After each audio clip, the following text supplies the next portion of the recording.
Assalamualaikum warahmatullahi wabarakatuh.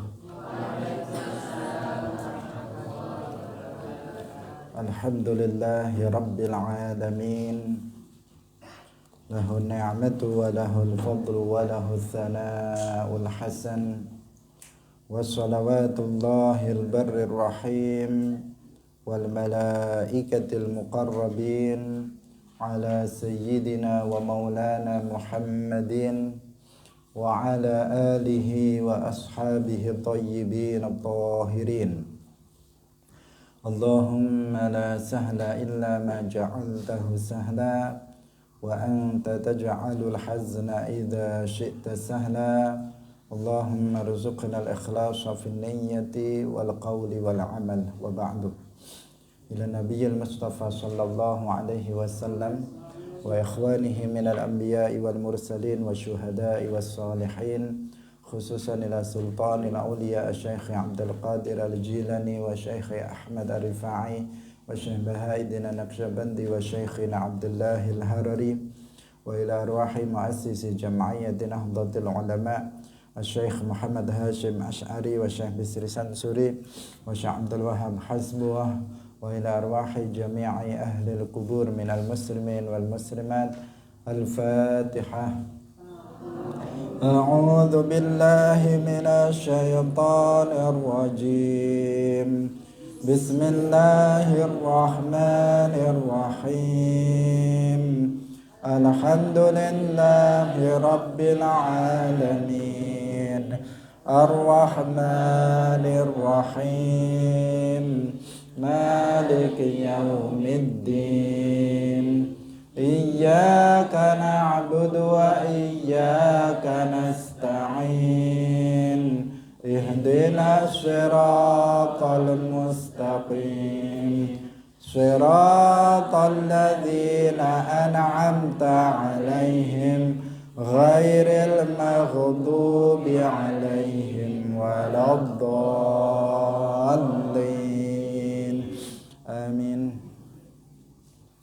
Hadirin hadirat kaum muslimin muslimat pemirsa rahimakumullah. Alhamdulillah, kita bersyukur kepada Allah Subhanahu wa taala.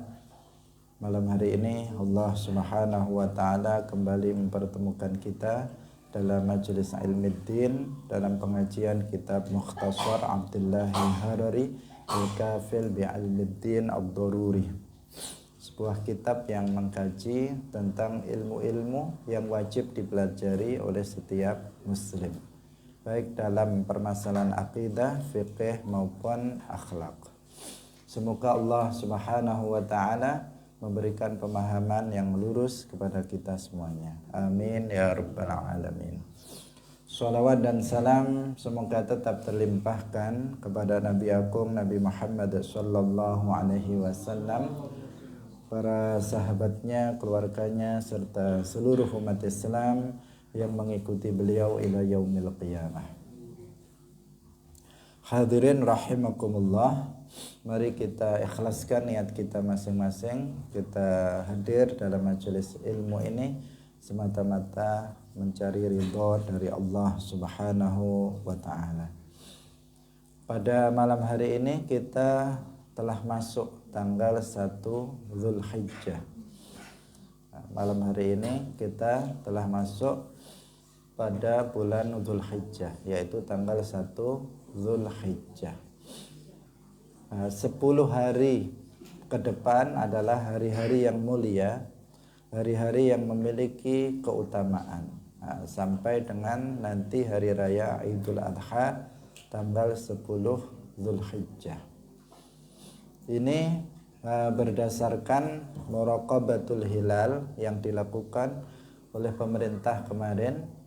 Pemerintah menerjunkan timnya untuk melakukan muraqabatul hilal, yaitu mengintai atau melihat bulan tanggal 1 pada Minggu sore malam Senin kemarin. Dan hasilnya tidak bisa dilihat.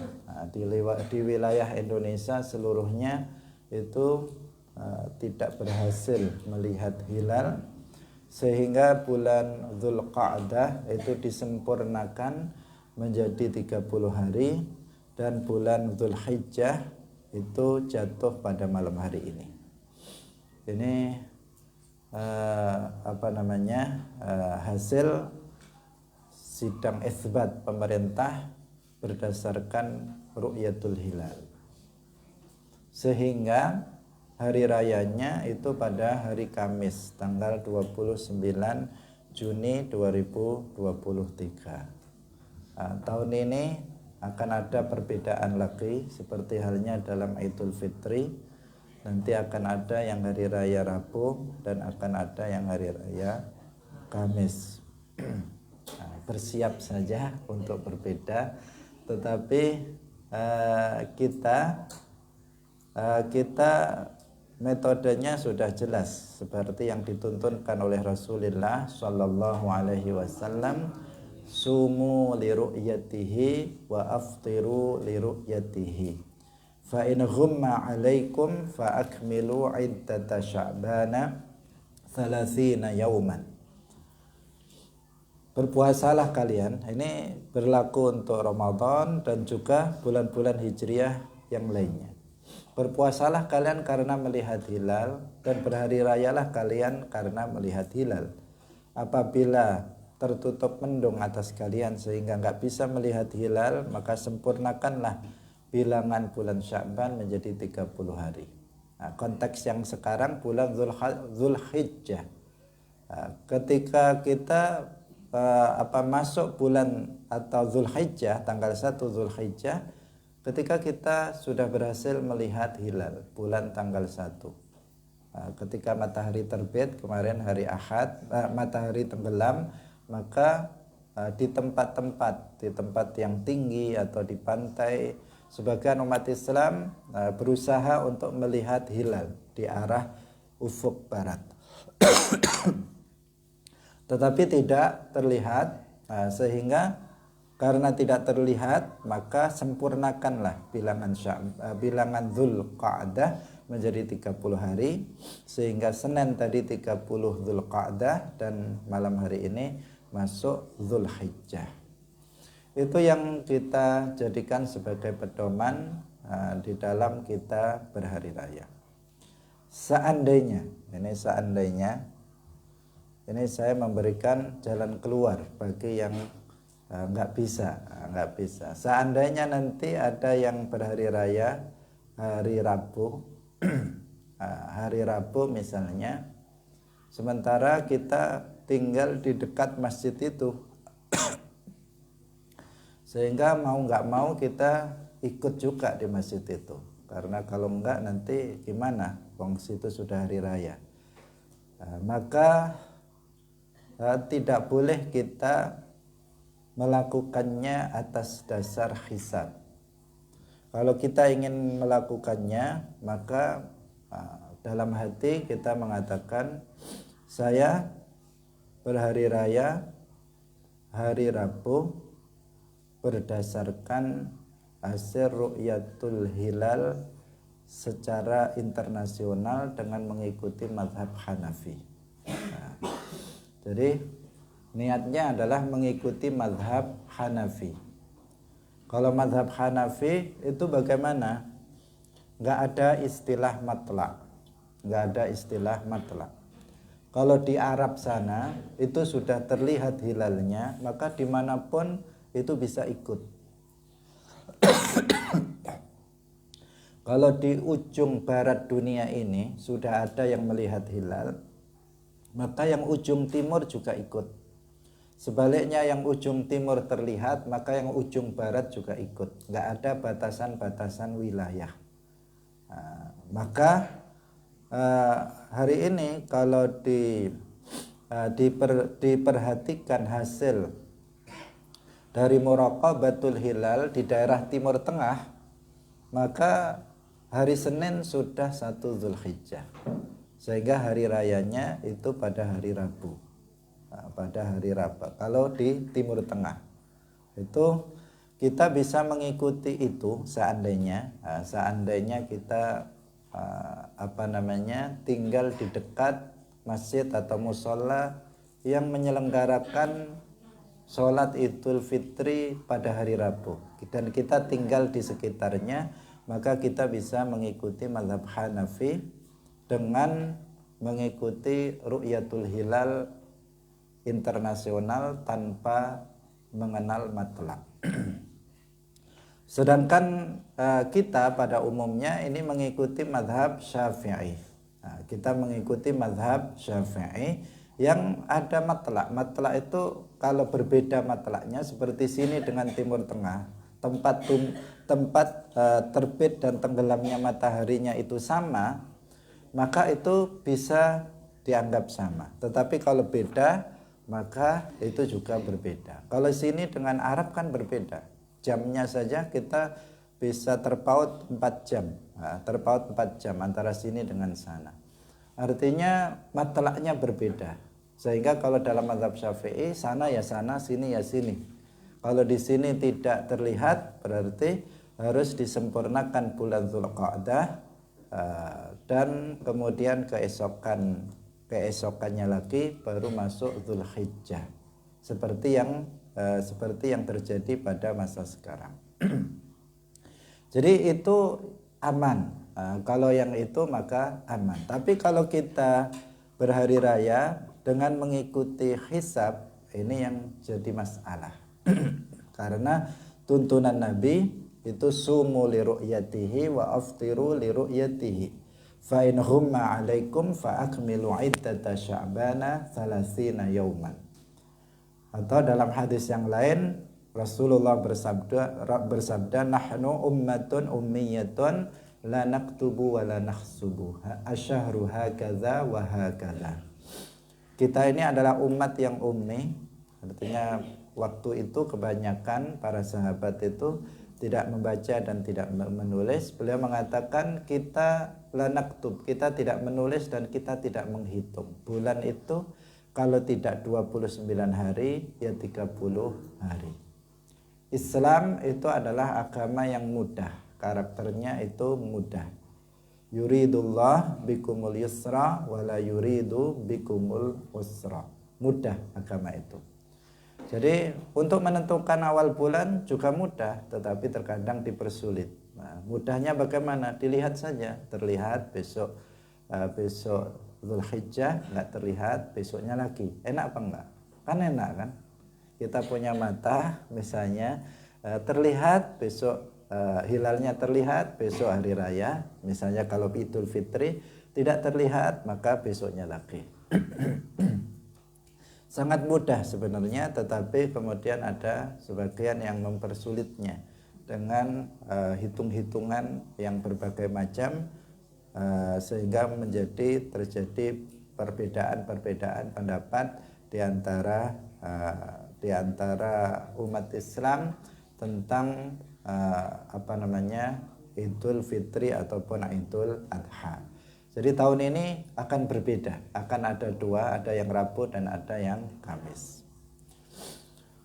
Hadirin rahimakumullah.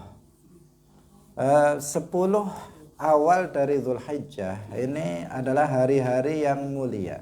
Rasulullah Shallallahu Alaihi Wasallam bersabda, "Ma min ayyamin al-amalu fihinna afdal min ayyamil ashar, fa aktsiru fihinna at-tasbiha wat tahlila wat takbira." Tidak ada hari-hari yang amal perbuatan soleh itu lebih utama dibandingkan dari beramal pada hari-hari yang 10, yaitu mulai 1 Dzulhijjah, 2 Dzulhijjah sampai 10 Dzulhijjah.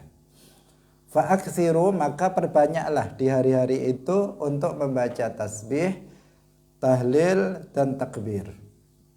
Artinya banyak kita berzikir kepada Allah Subhanahu wa taala pada 10 hari pertama dari bulan Dzulhijjah. Kita juga dianjurkan untuk berpuasa pada 9 hari pertama, karena yang ke-10 itu Idul Adha, haram hukumnya berpuasa.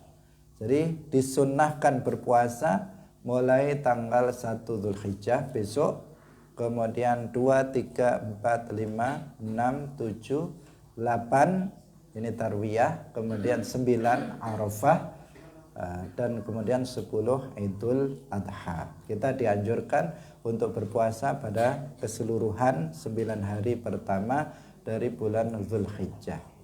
Silahkan bagi kita untuk yang kuat untuk berpuasa, yang mau, itu yang penting, yang mau untuk berpuasa. Karena kalau kuat insya Allah kuat, karena buktinya kita puasa Ramadan gak ada masalah. Tetapi yang mau untuk berpuasa itu nggak semuanya orang untuk mau berpuasa. Nah, mulai tanggal 1 besok sampai dengan tanggal 9 Zulhijjah. Jika tidak bisa dari awal, maka minimal kita berpuasa pada tanggal 9 Zulhijjah yang disebut dengan Yaumu Arafah, di mana umat Islam itu berkumpul di tanah Arafah untuk melaksanakan salah satu rukun haji, yaitu al-wukuf di Arafah. Ini pada tanggal 9 Zulhijjah tersebut.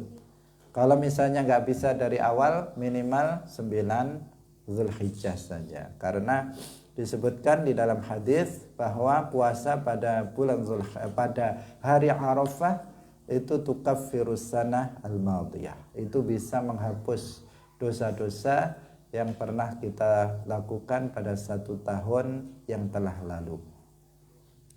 Itu. Dan hari Arafah hari yang sangat mulia. Insya Allah nanti kalau mendekati Arafah minggu depan malam Selasa kita akan kaji secara khusus tentang masalah Yaumu Arafah. Karena dia memiliki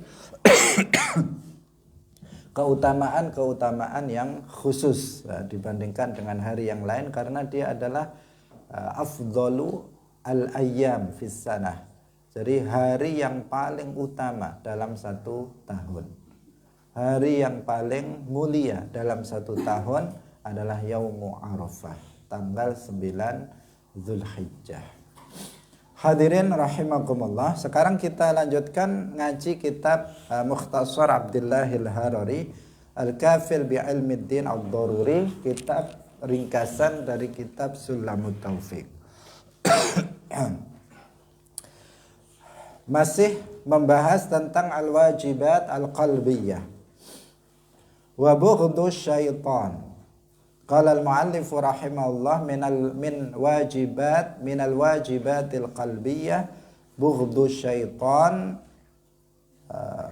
sengit maring setan, wa bughdul ma'asi, lan sengit maring pira-pira maksiat, wa mahabbatullahi, lan demen maring Allah, wa mahabbatu kalamihi, lan demen maring kalame Allah, wa rasulihi, lan demen maring rasule Allah, was sahabati, lan demen maring para sahabat, wal ali, lan demen maring pira-pira keluargane Nabi, was salihin, lan demen maring pira-pira wong kang saleh.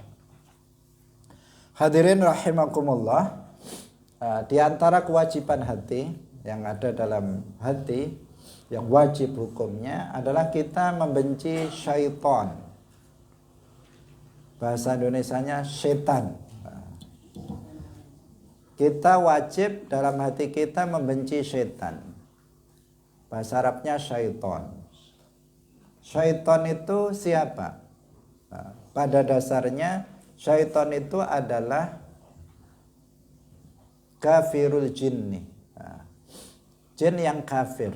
Al-jinnul kafir, jin yang kafir itu yang disebut dengan syaitan. Jadi semua jin yang kafir maka dia disebut syaitan. Berarti syaitan itu pada dasarnya dia adalah berasal dari bangsa jin. Tetapi kemudian orang manusia yang kelakuannya kayak setan itu juga disebut setan. Namanya syaitanul insi. Syaitanul insi, syaitan yang berasal dari jenis manusia. Tapi pada dasarnya Syaitan itu adalah jin yang kafir. Terkadang juga dalam penyebutannya di dalam Al-Quran ataupun hadis, yang dimaksud dengan syaitan itu adalah iblis. Jadi ketika disebut syaitan, maka yang dimaksud iblis. La'natullah alaih. Iblis yang sudah hidup sejak sebelum Nabi Adam alaihissalam, dan yang sampai sekarang dia masih hidup. Dia kafir dan tidak mati-mati sampai nanti pada hari kiamat ketika malaikat Israfil itu meniup sangkakalanya yang pertama. Di mana semua makhluk yang hidup termasuk malaikat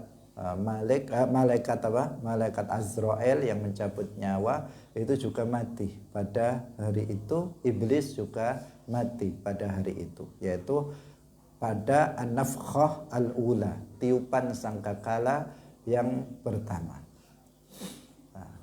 Iblis laknatullah alaih itu bukan malaikat. Dia bukan malaikat, apalagi gurunya malaikat, apalagi pemimpinnya para malaikat. Enggak. Tetapi iblis itu adalah berasal dari bangsa jin. Itu sebagaimana ditegaskan di dalam Al-Quran, wa idh qulna lil malaikati isjudu li adama fasajadu illa iblis wa kana minal jinni. Jadi langsung dalam Al-Quran langsung dikatakan wa kana minal jinni fa fasaqa an amri rabbih. Sudah sangat jelas, karena ada sebagian orang mengatakan bahwa iblis itu malaikat. Ada lagi yang mengatakan iblis gurunya malaikat. Itu tidak tepat dan tidak benar. Tetapi iblis itu adalah berasal dari bangsa jin. Dulu sebelum dia kafir, iblis ini pernah beribadah kepada Allah Subhanahu wa taala bersama para malaikat. Bersama para malaikat. Dia bukan malaikat, tetapi dia beribadah kepada Allah di dalam surga bersama para malaikat.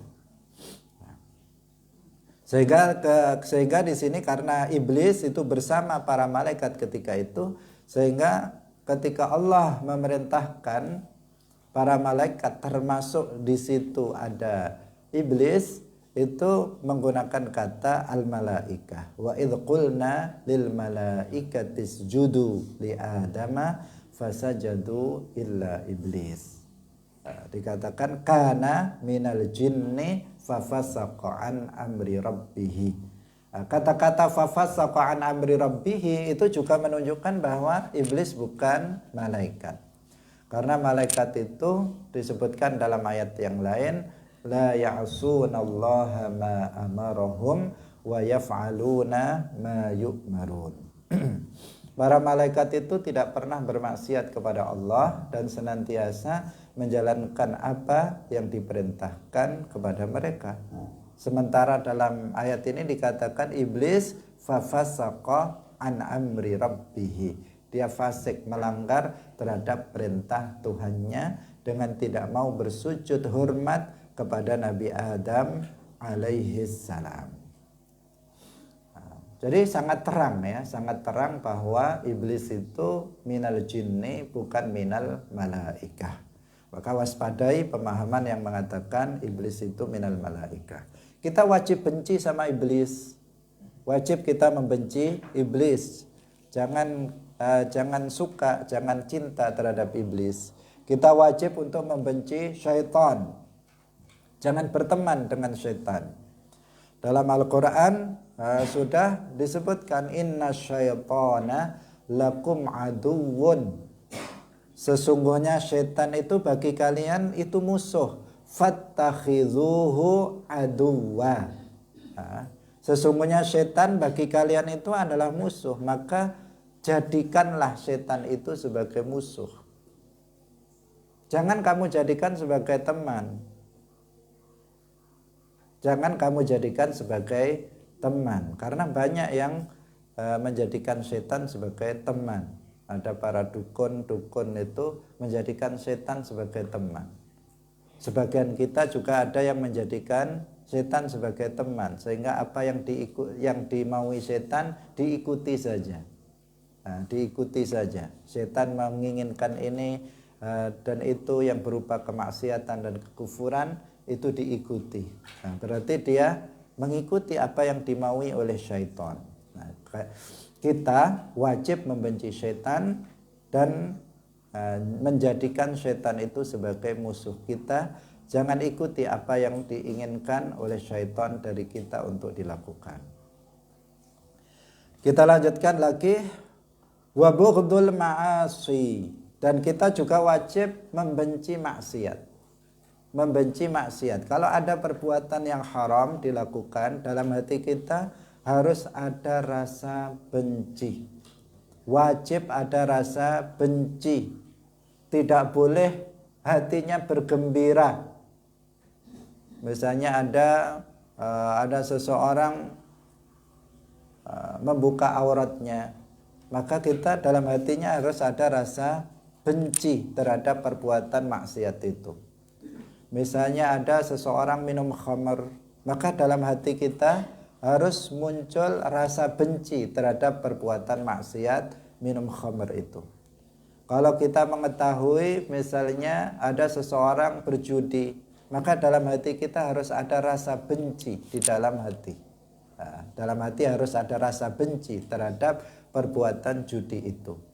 Kalau kita melihat ada dua orang ibu-ibu sedang ngerasani, maka dalam hati kita harus ada rasa benci. Nggak boleh gembira.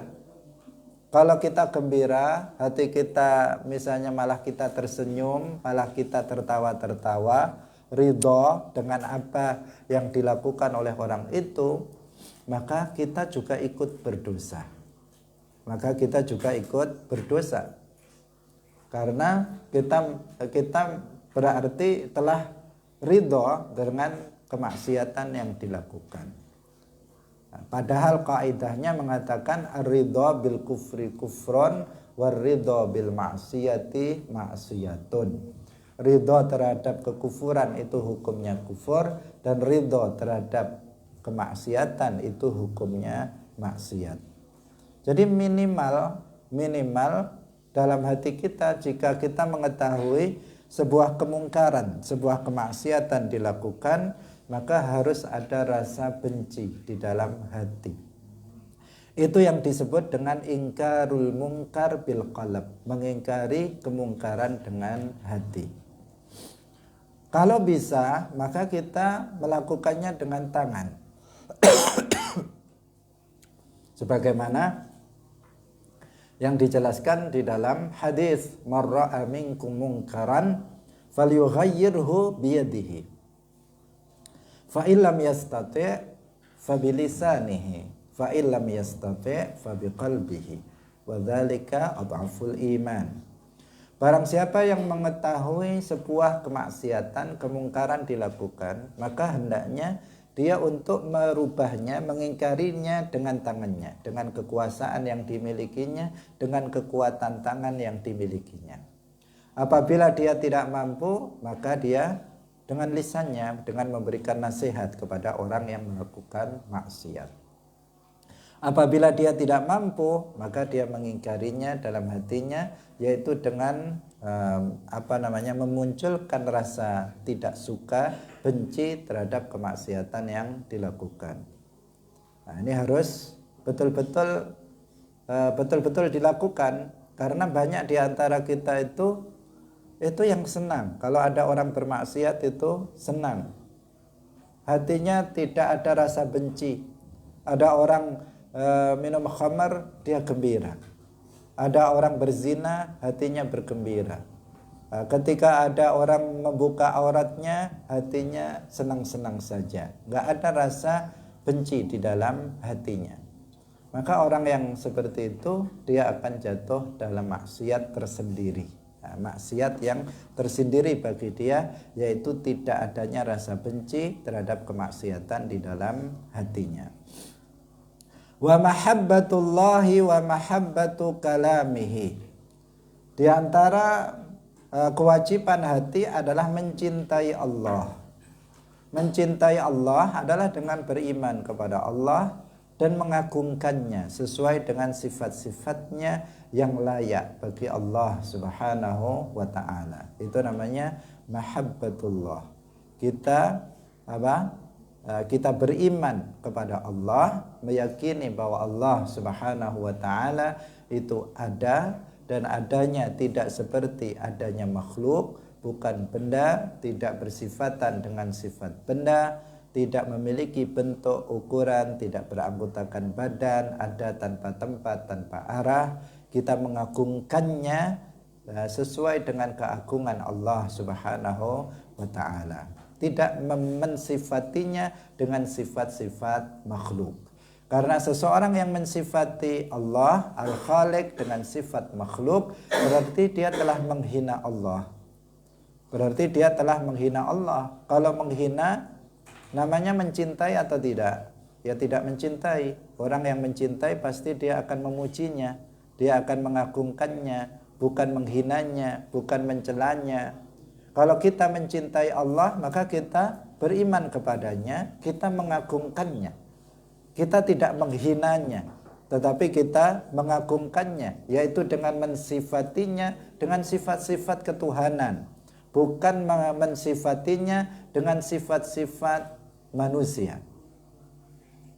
Dengan sifat manusia. Karena mensifati Al-Khaliq dengan sifat makhluk itu adalah penghinaan.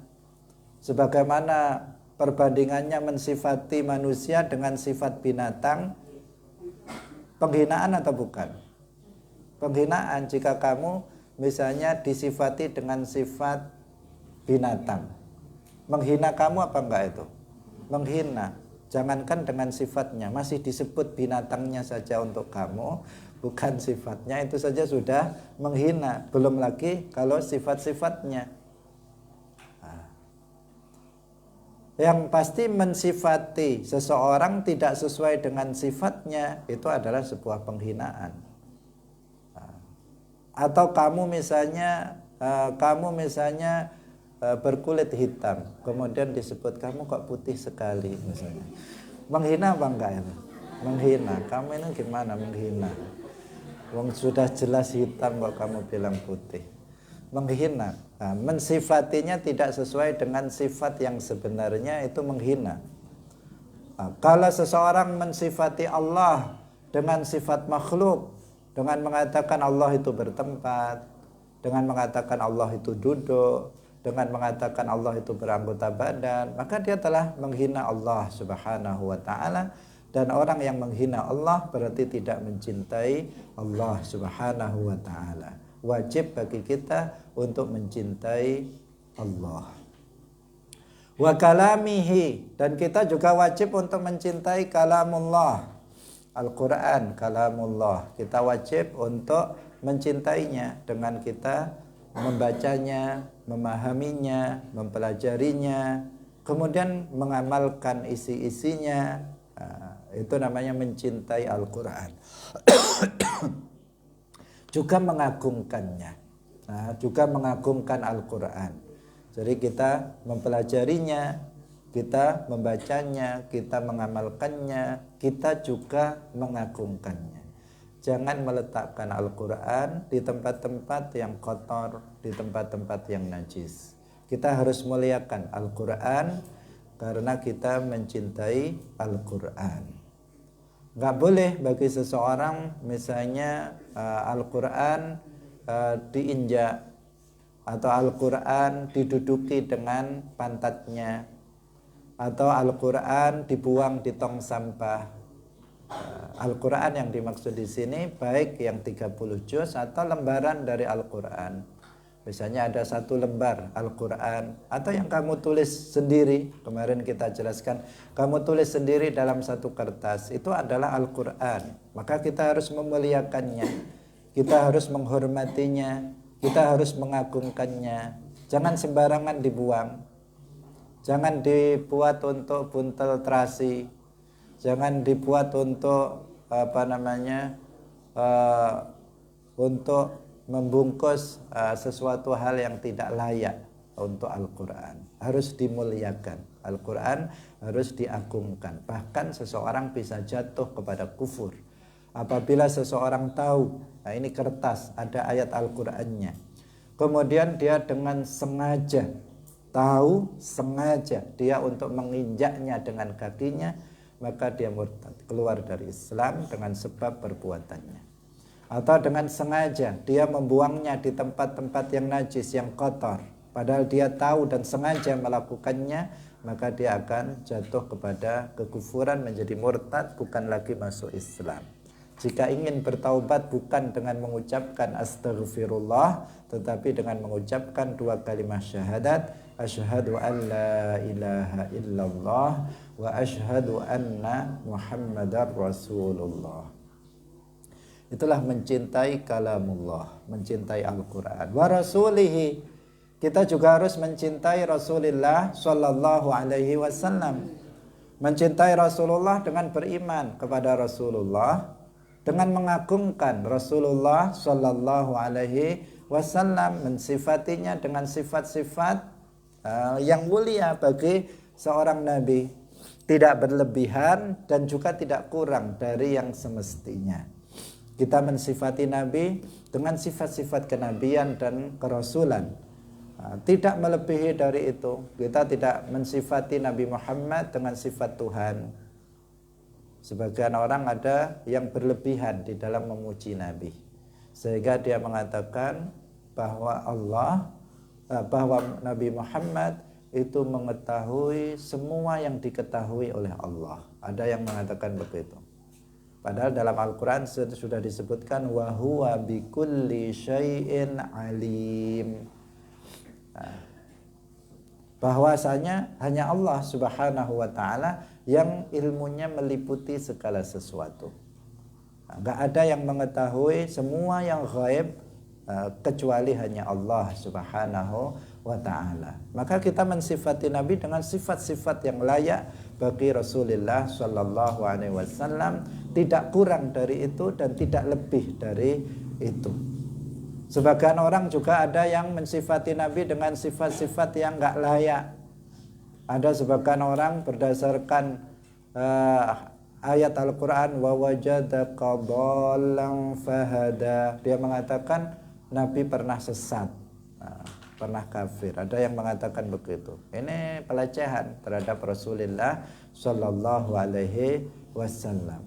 Ada juga yang mensifati dengan sifat-sifat buruk lainnya yang dialamatkan kepada Rasulullah sallallahu alaihi wasallam. Kita umat Islam Ahlus Sunnah tidak. Kita mencintai Nabi, kita beriman dengan Nabi, kita agungkan Nabi, kita menghormati Nabi, kita membaca sholawat untuk Nabi karena kita mencintai Rasulullah sallallahu alaihi wasallam. Dan orang yang mencintai Rasulullah akan bersama Rasulullah nanti pada hari kiamat. Pernah suatu ketika ada salah seorang sahabat Nabi datang kepada Rasulullah. Ya Rasulullah, mata sa'ah. Wahai Rasulullah, kapan datangnya kiamat? Seakan-akan sahabat ini sudah siap menghadapi kiamat. Sehingga Nabi kemudian bertanya, ma'adatta laha, apa yang sudah kamu persiapkan untuk menghadapi kiamat? Kok nanya-nanya kiamat itu, apa yang sudah kamu siapkan? Sahabat itu mengatakan, wahai Rasulullah, aku memang tidak banyak melakukan sholat-sholat sunnah, puasa-puasa sunnah, sedekah-sedekah sunnah, tidak banyak amal saya. Tetapi ana uhibbuka ya Rasulullah, tetapi aku mencintaimu wahai Rasulullah. Kemudian Rasulullah sallallahu alaihi wasallam bersabda, anta ma'aman ahbabta, kamu akan bersama orang yang kamu cintai. Artinya bersama Rasulullah sallallahu alaihi wasallam. Kita umat Nabi Muhammad sangat mencintai Rasulullah sallallahu alaihi wasallam, bahkan kita merindukan untuk bisa berjumpa, bertemu dengan kekasih kita Rasulullah sallallahu alaihi wasallam. Setiap kita di hatinya hendaknya ada rasa cinta dan rasa rasa rindu terhadap Rasulullah Shallallahu Alaihi Wasallam dan berusaha untuk bisa bertemu dan melihat Rasulullah di dalam mimpinya. Karena bermimpi ketemu Nabi, sering kita sampaikan, itu adalah benar-benar melihat Nabi. Rasulullah bersabda, "Man ra'ani fil manami faqad ra'ani haqqa." Barang siapa yang melihatku dalam tidurnya, maka dia benar-benar telah melihatku. Dan orang yang pernah melihat Nabi dalam mimpinya, maka dia akan melihat Nabi dalam keadaan jaga. Man ra'ani fil manami fasayarani yaqadhatan.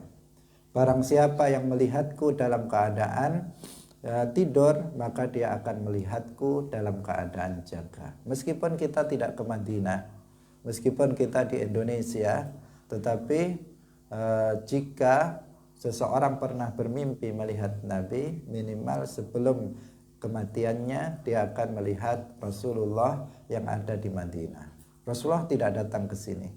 Rasulullah tetap ada di Madinah, tetapi dengan kehendak Allah kita bisa melihatnya dalam keadaan kita tidak tidur. Dan itu adalah busyra, yaitu kabar gembira bagi orang tersebut bahwa dia akan mati husnul khatimah, mati dalam keadaan beriman, membawa iman. Nah, itu yang harus dikejar, itu yang harus diburu. Karena ada sebagian kita, bahkan banyak di antara kita sudah tua tetapi belum pernah bermimpi bertemu Rasulullah. Umurnya kadang sudah 60 tahun, sudah 50 tahun. Tetapi 40 tahun tetapi belum pernah bermimpi bertemu Rasulullah Shallallahu Alaihi Wasallam. Karena dia nggak berusaha untuk bisa bermimpi bertemu Rasulullah. Kalau seseorang berusaha untuk bisa bermimpi bertemu Rasulullah, maka insya Allah dia akan bisa bermimpi bertemu Rasulullah Shallallahu Alaihi Wasallam.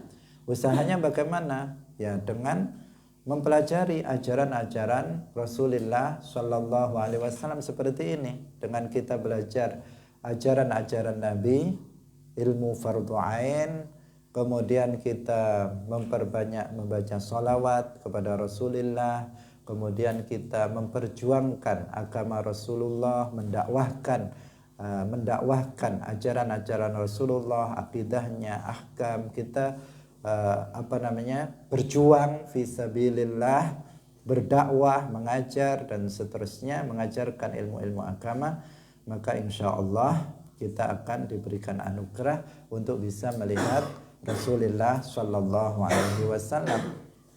Tidak cukup seseorang hanya sekedar mengatakan ana uhibbuka ya Rasulullah, ana mustaqun ilaika ya Rasulullah misalnya. Tidak cukup seseorang misalnya hanya mengatakan itu saja. Dengan mengucapkan itu dalam lisannya, dengan lisannya dia mengatakan wahai Rasulullah aku mencintaimu, wahai Rasulullah aku rindu kepadamu, dengan lisan. Tetapi ternyata dalam prakteknya dia nggak mau belajar ilmu agama, dia tidak mau mengamalkan ajaran Nabi, dia tidak mau mendakwahkan ajaran Nabi. Bagaimana dia bisa bertemu dengan Nabi hanya sekedar mengatakan aku mencintaimu? Padahal itu adalah cinta yang hanya pada lisan saja. Kenapa? Karena nggak ada bukti. Bukti kalau kita mencintai Nabi, kita mengikuti Nabi, kita mengikuti Rasulullah Shallallahu Alaihi Wasallam. Karena al-muhibbu liman yuhibbuhu muti'. Al-muhibbu liman yuhibbuhu muti'un. Orang yang mencintai itu terhadap orang yang dicintainya dia taat. Apabila dia nggak taat, maka berarti dia tidak mencintainya. Sesungguhnya dia tidak mencintainya. Seseorang mengaku mencintai Rasulullah, tetapi dia tidak taat terhadap Rasulullah. Apa yang diperintahkan oleh Nabi dia tidak lakukan. Rasulullah bersabda, "Talabul ilmi fardhatun 'ala kulli muslimin." Dia tidak talabul ilmi. Rasulullah melarang perkara yang haram, dia tidak meninggalkannya, maka berarti dia tidak mentaati Rasulullah. Jika dia tidak mentaati Rasulullah, maka dia bukan orang yang mencintai Rasulullah. Dan orang yang enggak mencintai Rasulullah, maka jauh bagi dia untuk bisa mendapatkan anugerah bermimpi dengan Rasulullah. Meskipun itu bukan sesuatu yang mustahil. Kita lanjutkan. Wassahabati wal ali wassalihin. Mencintai sahabat Nabi secara global.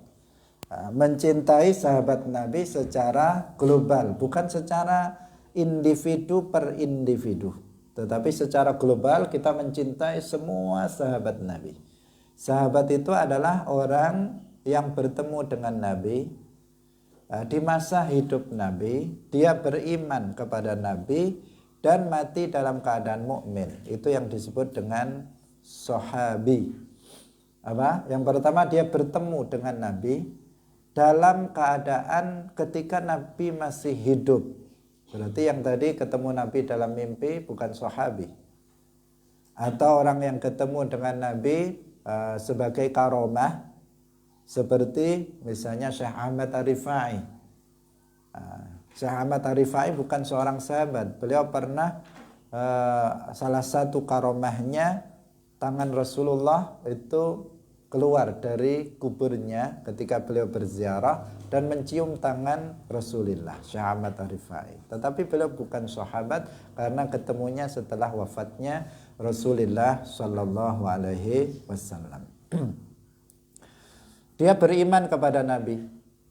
Beriman kepada Nabi dan mati dalam keadaan beriman. Karena ada orang yang masuk Islam kemudian murtad, mati dalam keadaan kafir, maka dia bukan sahabi. Kita wajib mencintai semua sahabat secara global.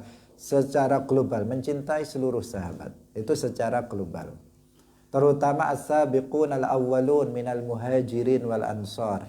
Terutama mereka-mereka yang tergolong sebagai orang-orang yang pertama-tama masuk Islam, baik dari muhajirin, orang-orang yang hijrah dari Makkah ke Madinah, maupun dari kalangan Ansor.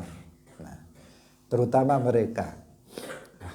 Terutama lagi adalah sahabat-sahabat yang utama seperti Sayyiduna Abu Bakar, Sayyiduna Umar, Sayyiduna Ali, Utsman, Ali. Karena mereka adalah afdhalu awliya'il bashar, mereka adalah sahabat-sahabat Nabi yang utama.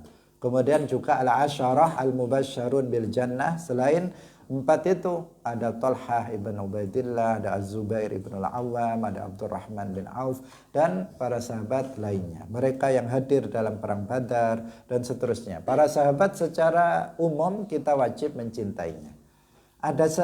Tidak secara individu-individu, tidak secara perorangan. Kenapa? Karena secara perorangan ada juga sahabat Nabi itu yang bermaksiat. Ada sahabat Nabi yang berzina kemudian dijatuhkan rajam.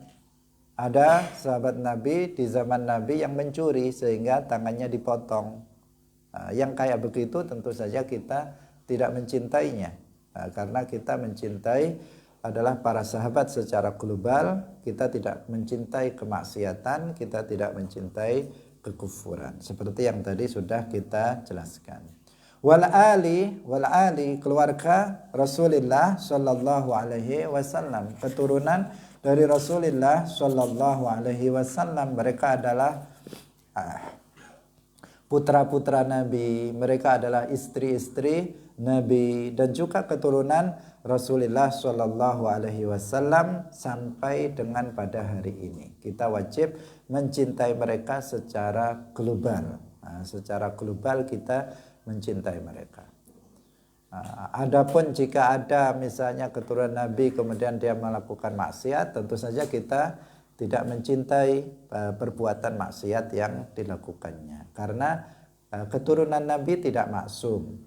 Keturunan Nabi tidak maksum. Para habaib, para syarif, sayyid, atau laki-laki maupun perempuan, mereka tidak maksum. Mereka memiliki kemuliaan, benar. Mereka memiliki kemuliaan karena mereka keturunan Rasulullah Shallallahu Alaihi Wasallam.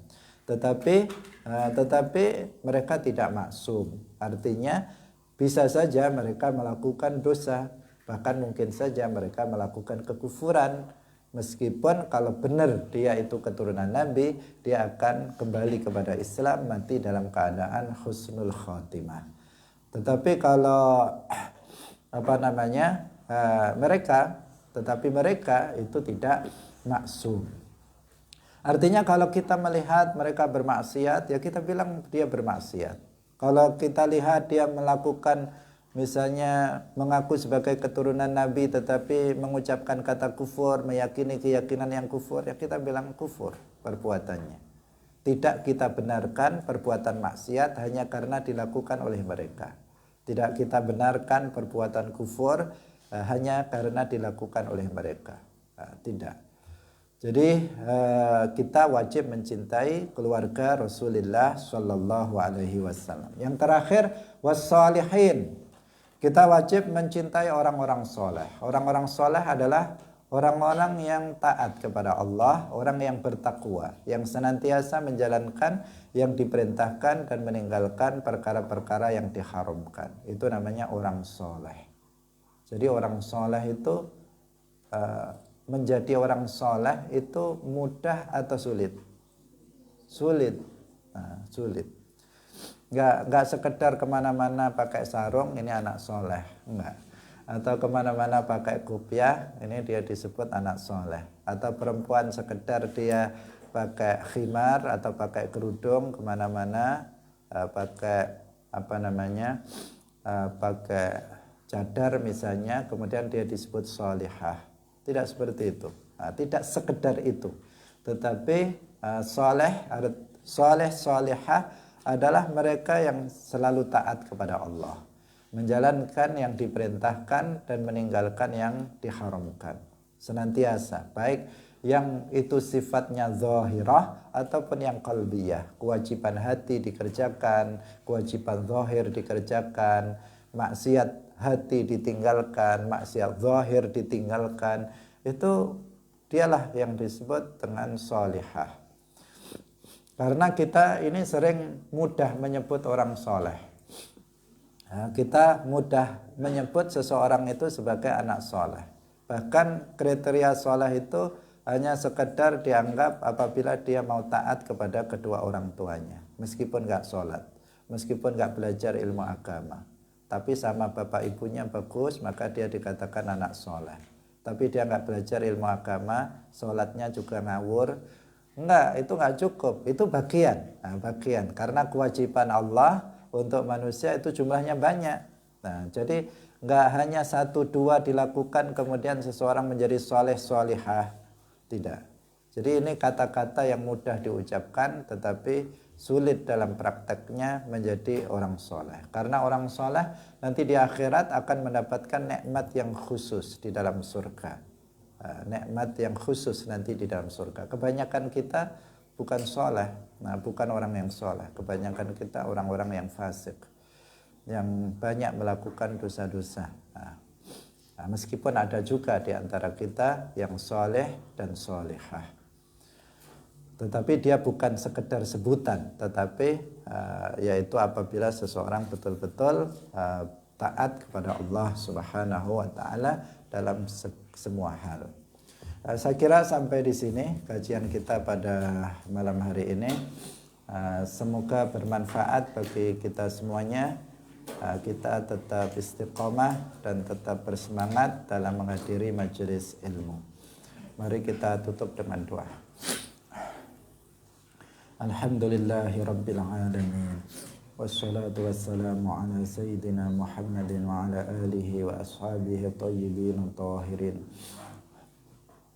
Ya Allah, Ya Rahman, Ya Rahim, Ya Hayyu, Ya Qayyum, Ya Dzal Jalali wal Ikram. La ilaha illa anta subhanaka inni kuntu minadh dhalimin. اللهم إنا نسألك الهدى والتقى والعفاف والغنى. اللهم إنا نسألك علما نافعا وقلبا خاشعا وعملا متقبلا ورزقا حلالا طيبا.